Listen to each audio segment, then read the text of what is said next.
Hi everyone, it's Phil Festa from the EXCELL Education Pre-Physician Assistant Clerkship Program. Welcome.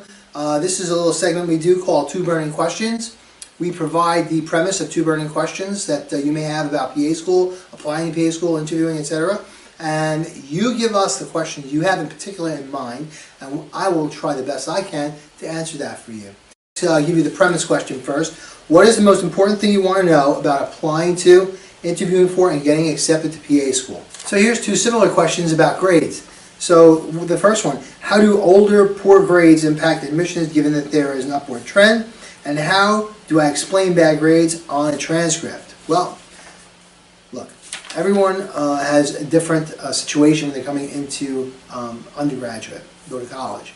So, one of the things is the culture shock of going from high school to college. Now, if you have a tough first year and you show improvement moving forward, sophomore year, junior year, senior year, that's going to make a big difference because it's going to show that you met with a challenge and you coped with it and you moved beyond it, okay? Now, it's really important, though, if you do have the bad grades early on, to have really killer grades in your junior and senior year especially, because those courses tend to be more difficult. And the PA schools look at that. They look at the fact that your earlier courses are sort of like gen ed courses and you're kind of getting used to the college life, but you have to do that quick. First semester, second semester at max. After that, you need to show that you've grasped what you need to do and that you can handle the work. And again, acing courses like anatomy and physiology and neuroanatomy, the more organic chemistry is really important because these are, again, your third and fourth year courses. They're a lot more difficult, and PA schools will weigh that heavier in your favor when they're looking at your grades as an overall picture. Okay, we talked about how many shadowing hours you need for PA school. Just to recap that, most PA schools, 92% roughly of the 225 PA schools require 25 to 30 hours of PA shadowing. More important is the direct patient contact hours, which starts at about 200 hours in general. Okay, as far as the GRE goes, most PA schools at this time don't require a GRE.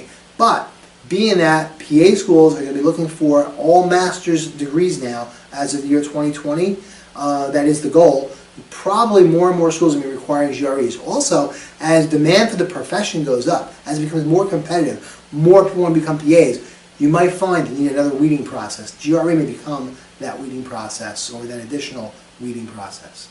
What is a good example of volunteer work hours, and where can I find it? Volunteer hours, volunteer hours are generally separate from direct patient contact hours.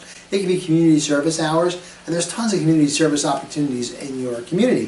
The thing you might want to do is call your town hall and ask. The other thing is you can volunteer at animal shelters. That is volunteer work. It is not human volunteer work, but it doesn't matter. Direct patient contact, a separate issue. Here you're showing compassion and you're showing volunteerism. Perhaps your town has a seasonal festival or fair. Maybe you can volunteer for that. You can volunteer at your library. You can volunteer at a nursing home just as a reader and read to residents there. Or you can participate maybe with their recreation staff. So there are all different opportunities out there for volunteering. You just kind of have to be a little bit creative. And if you're in college, certainly there's tons of volunteer opportunities in college. And I'm sure if you do a little research, you can find something at your school that you can participate in. Again, if you're in a fraternity or sorority, I know that there's definitely volunteer work there that you guys do for your community. So you can look into that as well.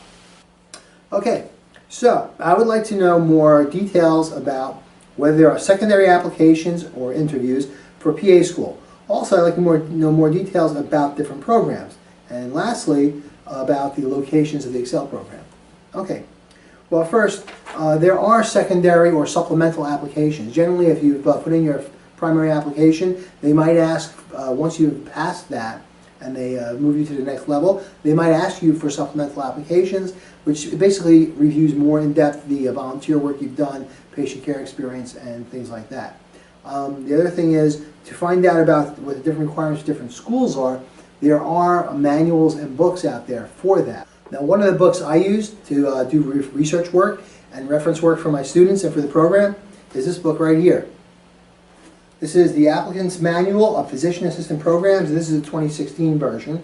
2017 is out, and it has a really good, it is a really good resource for you. It lists by state. You can see here, this is Maine. It lists by state the schools, and also each school has a one-page synopsis of their requirements, and I think this is really an excellent resource. So that's one resource about finding out about different PA schools and what they require. Also, Excel has a sheet put together that gives you a brief synopsis of the school, and GPA requirements, science GPA requirements, and direct patient contact and shadow hour requirements all on one sheet. So if you would like that, please send us an email and we'll send that out to you. I hope you've enjoyed watching this video as much as I've enjoyed making it for you. And please send us your feedback. You can email us your feedback at letusknow@excelleducation.com. And remember, don't just chase the dream, capture it. This is Phil Festa for Excel Education.